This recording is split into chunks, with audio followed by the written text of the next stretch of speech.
Pengakuan mengejutkan suami yang tega bunuh istri di Jalan Probolinggo.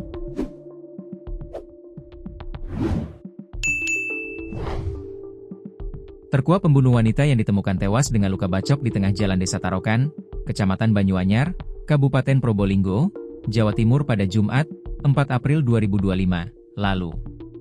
Pelaku adalah Didik, 25, warga Desa Tunjung, Kecamatan Gucialit, Kabupaten Lumajang, Jawa Timur. Setelah membunuh wanita yang ternyata istrinya itu, Didik langsung melarikan diri ke Bali. Kepada anggota Unit Tindak Pidana Umum, Tidum, Satreskrim Polres Probolinggo, Didik mengaku menghabisi nyawa istrinya menggunakan pisau di Jalan Alas Malang, Desa Tarokan, Kecamatan Banyuanyar. Saya sendirian pakai pisau.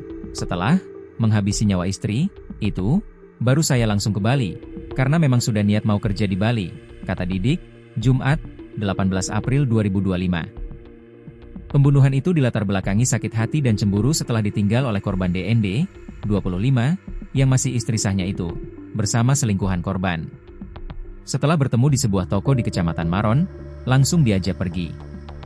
Dilakukan, dibunuh, itu di TKP, Jalan Raya Alas Malang, Desa Tarokan. Saya sakit hati dan cemburu, tutur Didik. Sementara Kasat Reskrim Polres Probolinggo, AKP Putra Fajar Adi Winarsa menyebut, korban meninggal dunia karena mengalami beberapa luka parah. Kurang lebihnya ada 5 luka yang dialami korban dan semua lukanya itu parah semua, serta tepat di beberapa bagian yang sangat vital, ungkap AKP Fajar saat dikonfirmasi. Sebelumnya, warga Kecamatan Banyuanyar, Kabupaten Probolinggo, Jawa Timur, digegerkan dengan ditemukannya perempuan tewas tergeletak di tengah jalan, dengan penuh luka bacok, Jumat, 4 April 2025. Perempuan yang mengenakan kaos warna hitam dan tidak mengenakan celana dalam itu ditemukan tergeletak di tengah Jalan Alas Malang, Desa Tarokan, Kecamatan Banyuanyar, sekitar pukul 1.30 waktu Indonesia Barat.